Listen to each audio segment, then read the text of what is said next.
Hello everyone, welcome back to my YouTube classes, Elite Nursing Classes, Center of Excellence. So friends, आज हम start कर रहे हैं endocrine system, endocrine disorder. सो ये हमारी 7th यूनिट है और 6 यूनिट हमारी टोटली कंप्लीट हो चुकी हैं. राइट. सो आज हम स्टार्ट करेंगे एंडोक्राइन डिसऑर्डर. सो एंडोक्राइन डिसऑर्डर में हमारा फर्स्ट क्वेश्चन है. Question number 487. A client is brought to the emergency department in an unresponsive state, and a diagnosis of hypersomal hyperglycemic syndrome is made. The nurse would immediately prepare to initiate which anticipated primary health care provider prescription. तो question में हमसे पूछा गया है कि person को emergency department में लेके आए हैं अनरिस्पॉन्सिव स्टेट में एंड पेशेंट डायग्नोज किया गया है हाइपरसोमल hyperglycaemic syndrome.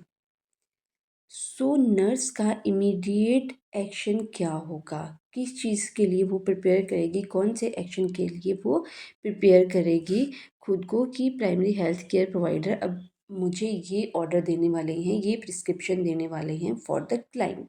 Right. So hyperosmolar hyperglycaemic syndrome, it is the complication of diabetes mellitus. So diabetes mellitus as you know that हमारे पास 2 टाइप के आते हैं, type 1 and type 2. Right. So type 1 जो diabetic mellitus है that is insulin dependent. Right. So type 1 क्या है, insulin dependent है, एंड टाइप 2 क्या है, नॉन इंसुलिन डिपेंडेंट है. राइट. इंसुलिन डिपेंडेंट है ये, एंड 2 क्या है, नॉन इंसुलिन डिपेंडेंट. राइट. सो जब ग्लूकोज लेवल इंक्रीज होता है, right. Glucose level firstly increase कैसे होता है, अगर पेशेंट को कोई इंसुलिन डोज अगर पेशेंट की अगर मिस हो जाती है, राइट. सो इंसुलिन डोज मिस होने की वजह से भी पर्सन में अनकंट्रोल डायबिटीज़ हो सकती है. राइट. और अगर पर्सन को बहुत ज़्यादा स्ट्रेस है, सो स्ट्रेस की वजह से भी पर्सन की शुगर है, पर्सन का ग्लूकोज लेवल है, that will be increase. Right. Uncontrol diabetes mellitus होगा. सो अगर टाइप 1 में पेशेंट की अगर डायबिटीज़ हो रही है, अनकंट्रोल डायबिटीज़ मेलाइटस हो रही है, टाइप 1 में हम कब बोलेंगे, जब ग्लूकोज का लेवल मोर देन कितना होगा, 350 होगा. राइट. सो अगर मोर देन 350 होगा टाइप 1 में ग्लूकोज का level, that indicate diabetic ketoacidosis. So ये कॉम्प्लिकेशन है डायबिटिक मेलाइटस की. और टाइप 2 में क्या है, अगर इसका लेवल मोर देन 800 है, then it will cause hyperosmolar non ketotic syndrome. Right. So ये क्या कॉज करता है, hyperglycaemic hyperosmolar non ketotic syndrome. Right. So जो हमसे क्वेश्चन पूछा गया है वो पूछा गया है टाइप 2 डायबिटिक मेलाइटस की complication. Right. Hyperglycaemic hyperosmolar non ketotic syndrome. So जब पेशेंट की ग्लूकोज लेवल बहुत ज़्यादा हाई होता है, देन पेशेंट का ब्लड हाइपरसोमल होता है. राइट. हाइपरसोमल ब्लड होगा मीन्स जो ऑस्मोलैरिटी है ब्लड की, that will be increase. So osmolarity अगर इंक्रीज हो रही है, दैट मीन्स पर्सन का ब्लड क्या हो रहा है, थिक हो रहा है. Right. So normal blood osmolarity कितनी होती है, 290 मिली ऑस्मोलैरिटी पर लीटर. सो अगर इससे ज़्यादा सो ये नॉर्मल ब्लड ऑस्मोलैरिटी होती है. तो डायबिटिक मेलाइटस में, अनकंट्रोल डायबिटीज़ मेलाइटस में पेशेंट का ब्लड हाइपरसोमल होता है, थिक ब्लड हो जाता है, means osmolarity will be more than 290 milli osmolarity per litre. So जब ऑस्मोलैरिटी इंक्रीज हो रही है, तब अगर ब्लड पर्सन का थिक है, ऑस्मोलैरिटी की वजह से पर्सन का ब्लड क्या है, थिक है. ठीक है। तो थिक ब्लड के लिए हमने क्या करना है, ब्लड को हमने रिहाइड्रेट करना है, राइट, रिहाइड्रेट करना है। और रिहाइड्रेट हम कैसे करेंगे, रिहाइड्रेट करेंगे हम करेंगे पेशेंट को 9% नॉर्मल सेलाइन हम पेशेंट को, फ्लूइड ऑफ चॉइस हम पेशेंट को स्टार्ट करेंगे, राइट। सो रिहाइड्रेटेड में क्या होगा कि पर्सन को उसमें डायरेसिस होगा, डायरेसिस की वजह से पर्सन में क्या होगा, पॉलीयूरिया होगा, और जिसकी वजह से पर्सन का ब्लड क्या है, वो थिन होगा, राइट। सो चलते हैं अपने ऑप्शंस की तरफ। सो हमारे ऑप्शन हैं, first one is the endotracheal intubation. So endotracheal intubation हम नहीं करेंगे जब डायबिटिक का पेशेंट आएगा, right. Next is the 100 unit of NPH insulin. So ये एक एमरजेंसी है डायबिटिक मेलाइटिस की। सो इन एमरजेंसी कंडीशन में हम NPH इंसुलिन यूज़ नहीं करते हैं, राइट। इसमें हम रेगुलर इंसुलिन यूज़ करेंगे, NPH इंसुलिन हम यूज़ नहीं करेंगे, रेगुलर इंसुलिन हम इसमें यूज़ करेंगे, right. So next is the intravenous infusion of the normal saline. Yes, हमने normal saline, IV normal saline हमने स्टार्ट करना है to rehydrate the blood. So next is the intravenous infusion of sodium bicarbonate. So sodium bicarbonate भी हम इसमें use नहीं करेंगे। अगर हम सोडियम बाइकार्बोनेट हम यूज़ करेंगे किसके लिए, एसिडोसिस को करेक्ट करने के लिए, बट ये फर्दर क्या करेगा, ड्रॉप कर देगा सीरम पोटेशियम के लेवल को। सो हमने सोडियम बाइकार्बोनेट हमने यूज़ नहीं करना है, बिकॉज अगर सोडियम का लेवल इंक्रीज हो रहा है देन पोटेशियम का लेवल क्या हो जाएगा, पोटेशियम का लेवल विल बी डिक्रीज। सो हम ये भी पेशेंट को नहीं देंगे। सो इसमें हम पेशेंट को क्या देंगे, इसमें हम पेशेंट को नॉर्मल सेलाइन स्टार्ट कर देंगे, राइट। सो आई थिंक आपको क्लियर हो चुका होगा। हाइपरग्लाइसीमिक हाइपरसोमल नॉन कीटोटिक सिंड्रोम ये किसकी कॉम्प्लिकेशन है, is an emergency of type 2 diabetic mellitus. तो टाइप 2 डायबिटिक मेलाइटिस क्या है, it is an non insulin dependent diabetic mellitus. So patient का ग्लूकोज लेवल कैसे इंक्रीज होता है, अगर पेशेंट ने इंसुलिन की डोज मिस की है, ये पेशेंट को एक्सट्रीम स्ट्रेस है, ये लाइफस्टाइल पेशेंट का सही नहीं है, तो उसकी वजह से पेशेंट को अनकंट्रोल एलिवेशन ऑफ ग्लूकोज होगा। सो इसमें अगर मोर देन 350 टाइप 1 में अगर ग्लूकोज लेवल आ रहा है then it will cause diabetic ketoacidosis, and type 2 में अगर लेवल मोर देन 800 आ रहा है then it will cause hyperglycaemic hyperosmolar syndrome, right. So इसमें क्या होता है, जब पेशेंट के ग्लूकोज का लेवल हाई होता है then blood osmolality will be increase. अगर ब्लड ऑस्मोलैलिटी इंक्रीज हो रही है दैट मीन्स पर्सन का ब्लड थिक है। अगर थिक ब्लड के लिए हमने क्या करना है, उसको थिन करने के लिए हमने रिहाइड्रेट करना है ब्लड को। सो रिहाइड्रेट हम क्या करेंगे, नॉर्मल सलाइन पर्सन को स्टार्ट करेंगे, राइट। सो इसमें हम NPH इंसुलिन हम नहीं देंगे, इसमें हम रेगुलर इंसुलिन पर्सन को स्टार्ट करेंगे। और पंप से भी हम कभी इंसुलिन नहीं देंगे, बिकॉज पंप से इंसुलिन क्या करती है, डायरेक्ट ब्लड स्ट्रीम में चले जाती है। सो इसके लिए हमने एक्सटर्नल इंसुलिन पंप यूज़ करना है, जो हम सबक्यूटेनियस कनेक्ट करते हैं और कॉन्टिन्यूसली हम मॉनिटर करते रहते हैं डिवाइस को, राइट। सो नेक्स्ट क्वेश्चन है हमारा question number 488. An external insulin pump is prescribed for a client with diabetic mellitus. When the client asks the nurse about the functioning of the pump, the nurse bases the response on which information about the pump. So, external insulin pump prescribe किया गया है client को. So, client with diabetic mellitus. जब patient ने nurse से पूछा about the function of the pump कि इस पंप का फंक्शन क्या है, सो नर्स अपना क्या रिस्पॉन्स देगी regarding the pump, right. So insulin pump small continuous dose provide करता है फॉर शॉर्ट ड्यूरेशन के लिए। मीन्स ये rapid and short acting insulin हम उसमें प्रोवाइड कर सकते हैं, वो भी सबक्यूटेनियस रूट से हम इसमें प्रोवाइड करेंगे। राइट। सो ये throughout the day and night चलता है, ये नहीं है कि थोड़े टाइम के लिए हम इसको यूज़ करेंगे, डे एंड नाइट चलता है ये, राइट। और क्या होता है इसमें, इसमें पर्सन जो है वो सेल्फ एडमिनिस्टर भी कर सकता है बोलस और एडिशनल डोज पंप से बिफोर ईच मील, राइट। अगर पेशेंट को ज़रूरत पड़ रही है तो पेशेंट उसमें और भी ऐड कर सकता है, राइट। सो चलते हैं हम अपने ऑप्शन की तरफ। फर्स्ट ऑप्शन है it is time to release program dose of either short duration और NPH insulin into the blood stream at specific interval. So हमें मैंने आपको बता दिया है कि इसमें हम rapid and short acting insulin देते हैं।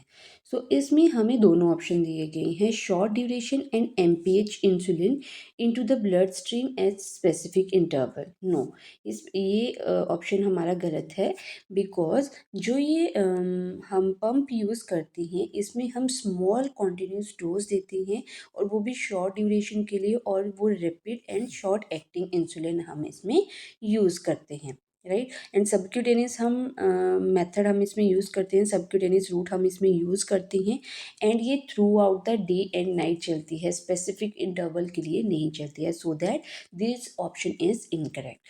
So next is it continuously infuse small amount of NPH insulin. NPH तो ये इन्फ्यूज़ करता ही नहीं है, इसमें short acting and rapid insulin हम पेशेंट को देते हैं। So next is it is surgically attached to the pancreas and infuse regular insulin into the pancreas. This release insulin into the bloodstream. No, इसमें हम कोई अटैच नहीं करते हैं, इसमें हम यूज़ करते हैं टेफ्लॉन कैथेटर, हम यूज़ करते हैं इंसुलिन पंप में, राइट। सो कॉन्सेप्ट इसमें हम टेफ्लॉन कैथेटर यूज़ करते हैं, बट हम सर्जिकली इसको अटैच नहीं करते हैं पेनक्रियाज के साथ। It administered a small continuous dose of short duration insulin subcutaneously. The client can self-administer an additional bolus dose from the pump before each meal. Yes, इसमें हम small continuous short duration insulin हम subcutaneously patient को देते हैं, और patient self administer भी कर सकता है extra dose of the insulin, right. So our fourth option is the correct option. So next question है question number 489। A client with a diagnosis of diabetic ketoacidosis is being treated in the emergency department, which findings support this diagnosis, let all that apply.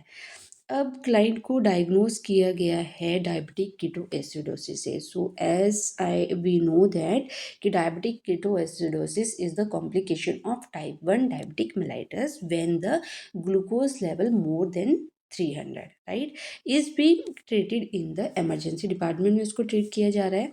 So which finding support the diagnose. So कौन सी finding support करती है इस diagnose को, that is diabetic ketoacidosis, let all that apply. So कौन कौन से findings हम यूज़ करते हैं for diagnosing the diabetic ketoacidosis. So first question में भी मैंने आपको बताया था कि diabetic ketoacidosis type 1 diabetic mellitus की कॉम्प्लिकेशन है।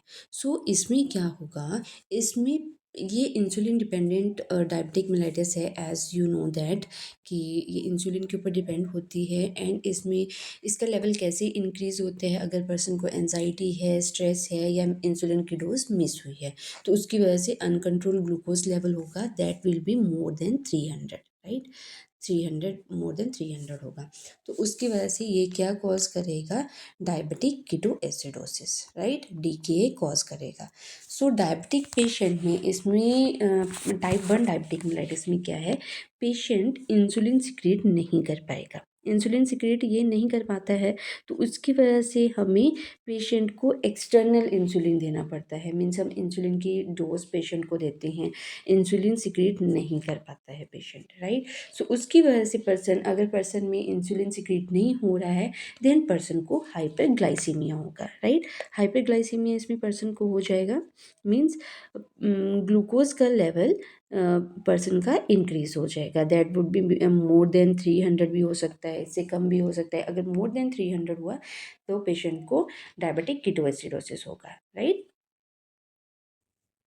सो सेल में मेटाबॉलिज्म होगी ग्लूकोज की। तो सेल में मेटाबॉलिज्म ग्लूकोज की मेटाबॉलिज्म कैसे होती है? In presence of insulin. Means insulin help करता है for the metabolism of glucose, right. Insulin help करता है for the metabolism of glucose. Glucose की मेटाबॉलिज्म करता है एंड ग्लूकोज ग्लूकोज और उसकी वजह से क्या होता है? एनर्जी प्रोड्यूस होती है, राइट। जब मेटाबॉलिज्म होगा ग्लूकोज का, इंसुलिन मेटाबोलाइज करेगा ग्लूकोज को, तो उससे एनर्जी प्रोड्यूस होगी, राइट। बट यहाँ पे क्या है, डायबिटीज मेलाइटस में क्या है, सेल्स में एनर्जी नहीं होती है। सेल में एनर्जी क्यों नहीं होती है? क्योंकि मेटाबॉलिज्म ग्लूकोज की नहीं होती है, क्योंकि बॉडी में इंसुलिन नहीं है। अगर इंसुलिन बॉडी में नहीं है तो मेटाबॉलिज्म भी ग्लूकोज की नहीं होगी, राइट। सो जो ग्लूकोज है बॉडी का, वो बॉडी में ही रह रहा है। उस सो ग्लूकोज बॉडी में ही है, बट हमारे सेल्स को एनर्जी चाहिए होगी।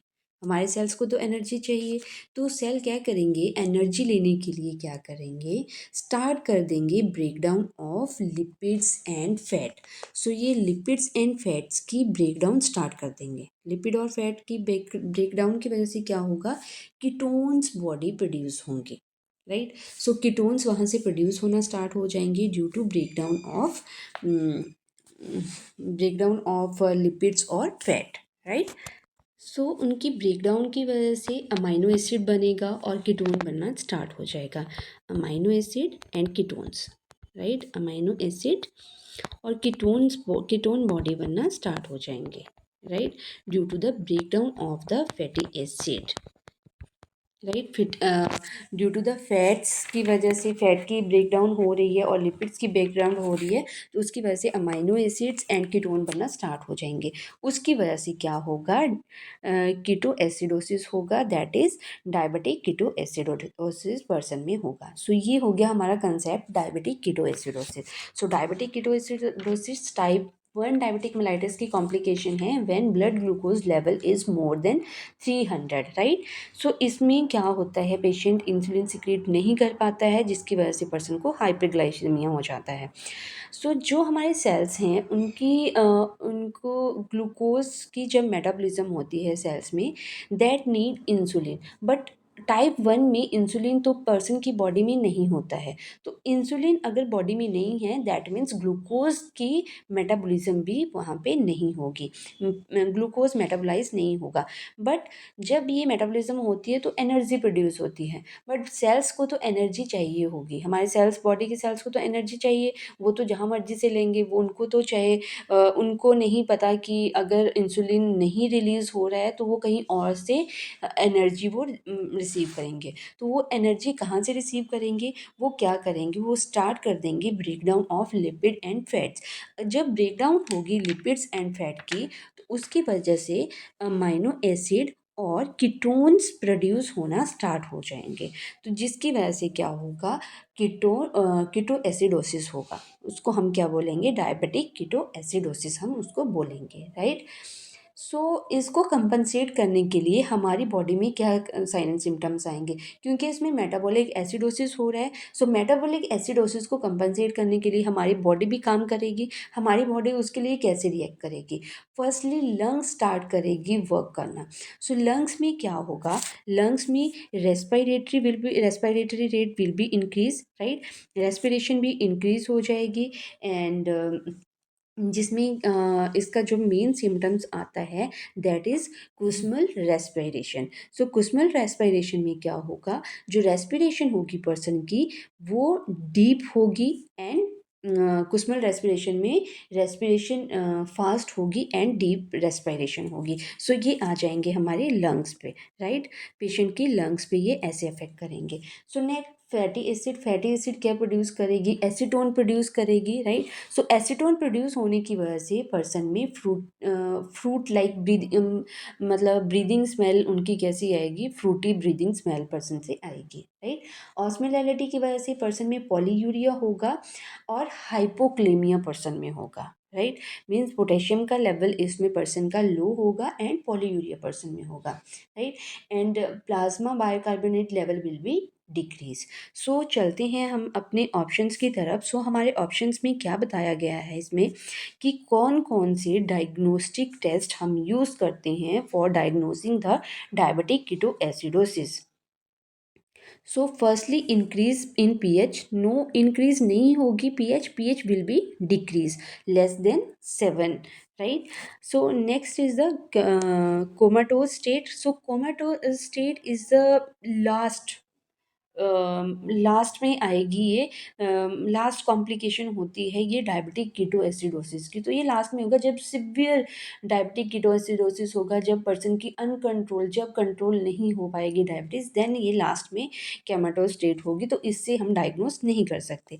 Next is the deep rapid breathing. Yes, deep rapid breathing is the Kussmaul respiration, ये मेन सिम्टम है फॉर द डायबिटिक कीटोएसिडोसिस का। Decrease urine output, urine output will be increase not decrease, right. So polyuria person में होगा elevated blood glucose level. As you know that blood glucose level, अगर ये diabetic mellitus की complication है तो glucose level automatically will be increase. So हमारे correct option है option number 3 and option number 5। So I think कि आपको clear हो चुका होगा डायबिटिक कीटोएसिडोसिस ये मेन एंड इम्पॉर्टेंट टॉपिक है इन एंडोक्राइन सिस्टम में। सो नेक्स्ट क्वेश्चन है हमारा question number 490। The nurse teaches a client with diabetic mellitus about differentiating between hypoglycemia and ketoacidosis. The client demonstrates an understanding of the teaching by stating that a form of glucose should be taken if which symptom develop. Select all that apply.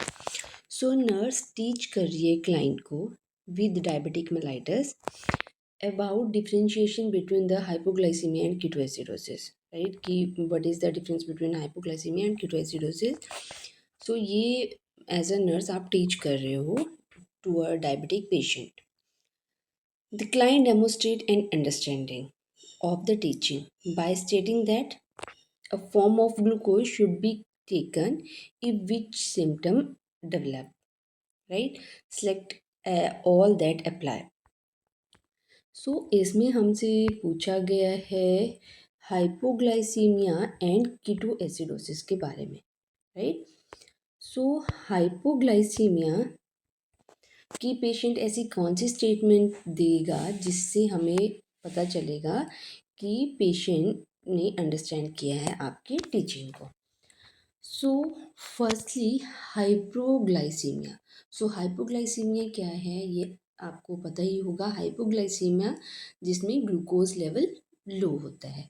सो ये भी 3 category में हम इसको differentiate करते हैं, like mild, moderate, mild हो गया, moderate हो गया एंड सीवियर।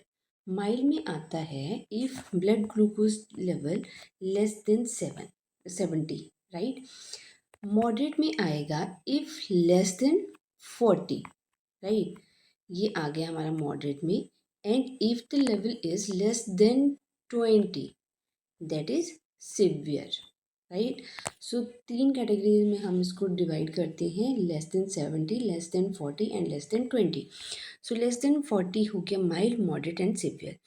सो अगर लेस देन 70 होता है तो पर्सन में एडिनर्जिक इफेक्ट आना स्टार्ट होते हैं, राइट। अगर लेस देन 40 होता है देन बहुत ज़्यादा वर्स्ट इफ़ेक्ट इसमें आते हैं। लेस देन 20 होता है देन न्यूरोग्लाइसिमिक इफेक्ट पेशेंट में आते हैं, राइट। और हाइपोग्लाइसीमिया में और क्या सिम्टम्स आते हैं, like shakiness, irritability, palpitation and light headache, right. तो ये हो गया हमारा हाइपोग्लाइसीमिया। और डायबिटिक कीटोएसिडोसिस मैंने आपको प्रीवियस क्वेश्चन में भी बता दिया कि डायबिटिक कीटोएसिडोसिस क्या है। It is a complication of type 1 diabetic mellitus. तो इसमें क्या है, बीटा सेल डिक्रीज होते हैं, इंसुलिन प्रोडक्शन नहीं होती है बॉडी में, जिसकी वजह से ग्लूकोज मेटाबोलाइज नहीं हो पाता है। सो जब ग्लूकोज मेटाबॉलिज्म नहीं होगी तो बॉडी डिमांड करेगी ग्लूकोज डिमांड करेगी for making the energy. So liver start कर देगा फंक्शनिंग करना। सो इसमें क्या होगा, इसमें स्टार्ट हो जाएगी break down of fats. So fatty acid और कीटोन्स जो है वो रिलीज़ होना स्टार्ट हो जाएंगे, जिसकी वजह से कीटो एसिडोसिस पर्सन में होगा, राइट। सो इस कंडीशन में हमने क्या करना होता है, हमने इंसुलिन कभी भी स्टॉप नहीं करना है पेशेंट का। और अगर लेवल 250 से अबव है blood glucose level, then we will inform the physician, right. So question में हमसे क्या पूछा गया है कि आप टीच कर रहे हो क्लाइंट को, डायबिटिक क्लाइंट को, कि डिफरेंशिएशन क्या है between hypoglycaemia and ketoacidosis. Client demonstrate करेगा अपनी अंडरस्टैंडिंग, आपको पता चलेगा कि आप पेशेंट ने अंडरस्टैंड कर लिया है। अगर पेशेंट स्टेट करता है कि कौन से फॉर्म ऑफ ग्लूकोज हमने लेना है, अगर क्या सिम्टम डेवलप हो, अगर कौन सा सिम्टम डेवलप होगा तो हम ग्लूकोज लेंगे, राइट। सो कौन कौन से सिम्टम पर्सन बताएगा। सो कौन से सिम्टम मीन्स ग्लूकोज हमने कब लेना है, जब हाइपोग्लाइसीमिया होगा। लाइक पेशेंट को इंसुलिन चल रहा है, समटाइम क्या होता है, सडनली पेशेंट की ग्लूकोज लेवल लो हो जाता है, राइट। सो हाइपोग्लाइसीमिया उस कंडीशन पे क्या करना होता है, पर्सन को ग्लूकोज हमने देना होता है। सो कौन कौन से वो सिम्टम्स आएंगे, जैसे मैंने आपको बताया क्या कौन कौन से सिम्टम आएंगे। Polyuria, polyuria is a symptom of hyperglycaemia, not hypoglycaemia. Shakiness, yes मैंने आपको शेकीनेस बताया, शेकीनेस होगी इसमें पर्सन को। पैल्पिटेशन भी पर्सन को होगी, राइट। एंड नेक्स्ट आता है blood. Blurred vision is the symptom of hyperglycemia, not hypoglycemia. Light headache, yes, light headache भी होगी। And last one is the fruity breath odor. So fruity breath odor भी, ये भी hyperglycaemia की होगी। Like because इसमें क्या होता है, एसीटोन का लेवल इंक्रीज होता है, तो उसकी वजह से क्या होता है, फ्रूट लाइक स्मेल आती है, जो मैंने आपको प्रीवियस क्लास में, प्रीवियस क्वेश्चन में मैंने आपको बताया था, राइट। सो हमसे इसमें इनडायरेक्टली क्वेश्चन क्या पूछा गया था, हाइपोग्लाइसीमिया का, कि हाइपोग्लाइसीमिया में क्या क्या सिम्टम्स आते हैं। सो हाइपोग्लाइसीमिया मैंने आपको बता दिया कि इसको हमने 3 टाइप में कैटेगराइज किया है, mild, moderate and severe. If level is less than 70 then it is mild, अगर मॉडरेट है तो लेस देन 40 होगा, अगर सिवियर है तो लेस देन 20 होगा, right. So next question is question number 491. A client with diabetic mellitus demonstrate acute anxiety when admitted the hospital for the treatment of hyperglycemia. What is the appropriate intervention to decrease the client anxiety? So client, diabetic mellitus का client demonstrate कर रहा है acute anxiety, जब उसको admit किया गया hospital में, right. किस चीज़ के लिए, हाइपरग्लाइसीमिया के लिए जब उसको एडमिट किया गया। सो आपकी अप्रोप्रिएट इंटरवेंशन क्या होगी for decreasing the anxiety. So anxiety आप इस पर्सन में कैसे डिक्रीज करोगे। सो पर्सन की एनजाइटी को हम नॉर्मली कैसे रिलीव करते हैं, पेशेंट को एम्पैथी शो करके, पेशेंट का ट्रस्ट मेंटेन करके, अच्छे आईपीआर मेंटेन करके, एंड पेशेंट को रिस्पेक्ट करके, राइट। पेशेंट को फुली आपको अगर आप इंफॉर्मेशन देते हैं about their treatment, what are the purpose of their treatment, then हम पेशेंट की एनजाइटी को रिलीव कर सकते हैं। फॉल्स रीअश्योरेंस हमने नहीं देनी है, right. So first one is the administering sedative. So sedative से हम पेशेंट की एंजाइटी को रिलीव नहीं कर सकते। Next, convey empathy, trust and respect toward the client. Yes, अगर हम कन्वे करते हैं empathy, trust and respect toward the client, तो क्लाइंट की एंजाइटी रिलीव होगी। Ignore the sign and symptom of anxiety, no, ignore हमने कोई भी सिम्टम पेशेंट का नहीं करना, इधर वो एंजाइटी हो या अदर काइंड ऑफ symptoms हो, right. And make sure that the client is familiar with the correct medical term to promote understanding of what is happening. Patient को एनजाइटी हो रही है, उस टाइम आपने ये इंश्योर नहीं करना है कि उसको मेडिकल टर्म्स का पता है, right. So fourth option is also incorrect, हमने वहाँ पे पेशेंट की एनजाइटी को कम करना है, इंक्रीज नहीं करना है। सो कम करने के लिए हमने पेशेंट को एम्पैथी शो करनी है, ट्रस्ट बिल्ड अप करना है, एंड रिस्पेक्ट शो करनी है to the patient. So next question is question number 492. The nurse provide instruction to the client newly diagnosed with type 1 diabetic mellitus. The nurse recognized accurate understanding of measures to prevent diabetic ketoacidosis when the client makes which statement. So nurse provide कर रही है teaching instruction client को जो अभी अभी diagnose हुआ है type 1 diabetic mellitus से. सो नर्स ने रिकॉग्नाइज किया accurate understanding of measure to prevent diabetic ketoacidosis. जब क्लाइंट ने कौन सी स्टेटमेंट दी डायबिटिक कीटोएसिडोसिस के बारे में, मीन्स पर्सन ने समझ लिया है, क्लाइंट ने समझ लिया है अगर क्लाइंट ऐसी क्या स्टेटमेंट हमें दे रहा है, राइट. सो इसमें डायबिटिक कीटोएसिडोसिस के बारे में पूछा गया है कि पर्सन को कैसे पता चलेगा कि मुझे डायबिटिक कीटोएसिडोसिस हो रहा है. सो डायबिटिक कीटोएसिडोसिस के लिए हमने पर्सन को क्या बोलना है कि आपने मॉनिटरिंग करते रहना है अपना blood glucose level. If the level is more than 250 then immediately you have to inform the physician, right. तो चलते हैं ऑप्शंस की तरफ. सो हमारा फर्स्ट ऑप्शन है I will stop taking my insulin if I am too sick. So जब person बहुत ज़्यादा बीमार होगा देन पर्सन बोल रहा है कि मैंने इंसुलिन नहीं लेना है, मैंने उस टाइम अपने इंसुलिन को स्टॉप कर देना है. नहीं, उस टाइम पे इंसुलिन की नीड और ज़्यादा बढ़ जाती है, राइट. सो उस टाइम पे हमने स्टॉप नहीं करनी है इंसुलिन को. I will decrease my insulin dose during the time of illness. No, increase decrease ये हमारा काम नहीं है. ये किसका काम है? ये फिजिशियन का काम है, ठीक है. ये क्लाइंट का काम नहीं है कि आपने अपनी डोज को एडजस्ट करना है, आप इंक्रीज कर रहे हो या डिक्रीज कर रहे हो, राइट. सो क्या करना है हमने, ना इंक्रीज करनी है ना डिक्रीज करनी है without doctor prescription. So next is the I will adjust my insulin dose according to the level of glucose in my urine. Adjust हम क्यों करेंगे? जो मैंने आपको बताया, I we will never adjust the dose of insulin. आपने patient को बताना है कि आप इंसुलिन की डोज एडजस्ट नहीं करोगे जब तक डॉक्टर प्रिस्क्राइब नहीं करता है. डॉक्टर जितना प्रिस्क्राइब करता है आपको उतनी ही डोज लेनी पड़ेगी. You are not allowed to adjust your insulin dose, right. So next is the I will notify my primary healthcare provider if my blood glucose level is higher than 250 mg per dl. Yes, patient बोल रहा है कि मैंने notify करना है health care provider को अगर glucose level more than 250 mg पर डीएल होगा. बिकॉज इस जब लेवल 250 mg पर डीएल से ज़्यादा हो जाता है देन पर्सन को डायबिटिक कीटोएसिडोसिस होने के चांसेस होते हैं. डायबिटिक कीटोएसिडोसिस में मोर देन 300 लेवल होता है तो वो ये 250 जो है वो बॉर्डर लाइन पे आ जाता है, राइट.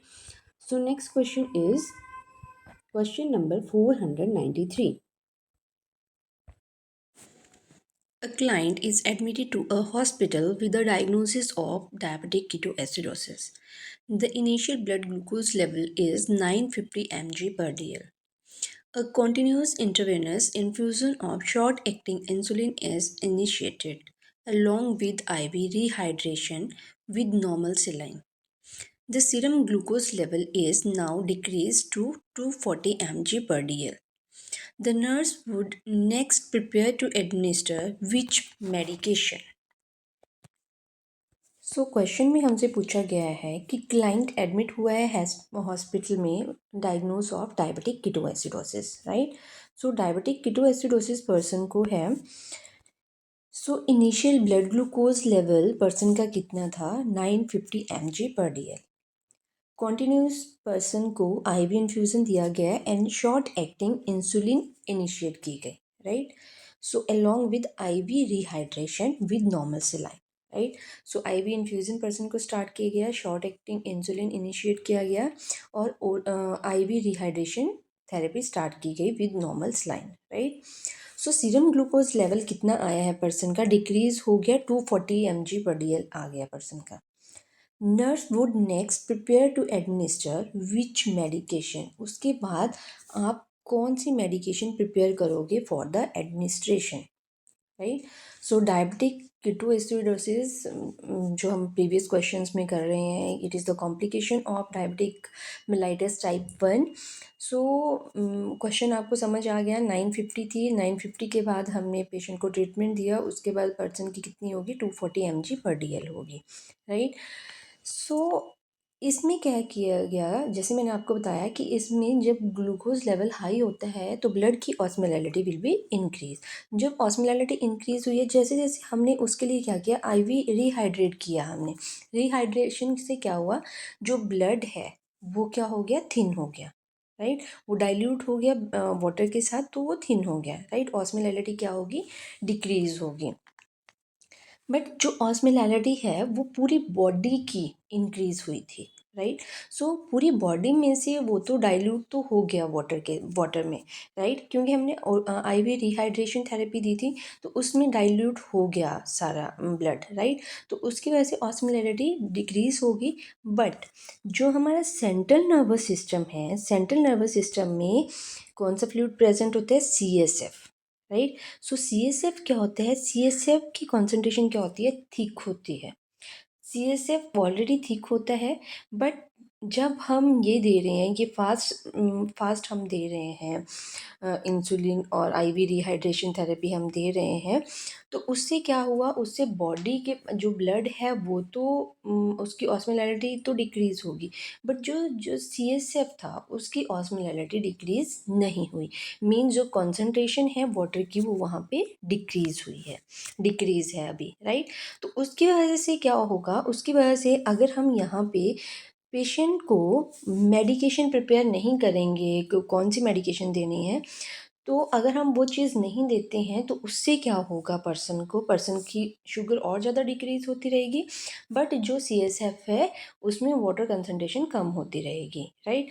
तो उससे क्या होगा, उससे पर्सन में न्यूरोलॉजिकल सिम्टम्स पर्सन में अपीयर होना स्टार्ट हो जाएंगे, राइट। सो इसको हम बोलते हैं, जो ये चीज़ है, जो कॉन्सेंट्रेशन डिफरेंस है, तो उसको हम क्या बोलते हैं, उसको हम बोलते हैं डिसइक्विलिब्रियम सिंड्रोम। सो ये हमने कौन से यूनिट में किया था, डिसइक्विलिब्रियम सिंड्रोम हमने और भी एक यूनिट में किया था, अगर आपको याद होगा, ये किया था हमने रीनल सिस्टम में। सो रीनल सिस्टम में हमने डायलिसिस में ये पढ़ा था, राइट। सो इसमें भी डिसइक्विलिब्रियम सिंड्रोम होगा। तो उसकी वजह से क्या होगा, ऑस्मोसिस होगा CSF का, उसकी वजह से सेरेब्रल एडिमा होगा, level of consciousness will be decrease and person को सीजर होगा, राइट। तो हमने क्या करना है, इस चीज़ को प्रिवेंट करने के लिए हमने स्टॉप करना है, नॉर्मल सेलाइन जो हम दे रहे हैं और आईवी रिहाइड्रेशन जो कर रहे हैं उसको हमने स्टॉप करना है, और स्टार्ट करनी है हमने dextrose with normal saline, right. Normal saline के साथ हमने डेक्स्ट्रो स्टार्ट करनी है, सो दैट कि हम कंसंट्रेशन, इसकी कंसंट्रेशन को हम मेंटेन कर सकें, कि जो CSF है उसमें भी वाटर की कंसंट्रेशन ब्लड की कंसंट्रेशन के बराबर इक्वल हो सके, राइट। सो इसमें हम क्या करते हैं, इसमें as I told you short acting insulin ही हम देते हैं या रैपिड एक्टिंग इंसुलिन देते हैं, राइट। सो देखते हैं हमारे ऑप्शन में क्या है। फर्स्ट ऑप्शन है an ampoule of 50% dextrose. So अकेले हमने डेक्सट्रोज नहीं देनी है, क्योंकि dextrose as you know that dextrose हम कब देते हैं, हाइपोग्लाइसीमिया में देते हैं, राइट।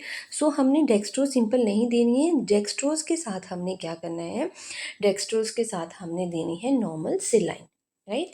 सो दैट कि हम ग्लूकोज के लेवल को पूरा मेंटेन रख सकें, कि जिससे पेशेंट को हाइपोग्लाइसीमिया भी ना हो, राइट, और पेशेंट को जो CSF है उसकी कंसंट्रेशन इक्वल हो जाए with the blood concentration, right. NPH insulin subcutaneously, NPH हम डायबिटिक कीटोएसिडोसिस में नहीं देंगे, इसमें हम शॉर्ट एक्टिंग इंसुलिन देंगे एंड रैपिड एक्टिंग इंसुलिन हम देते हैं, राइट।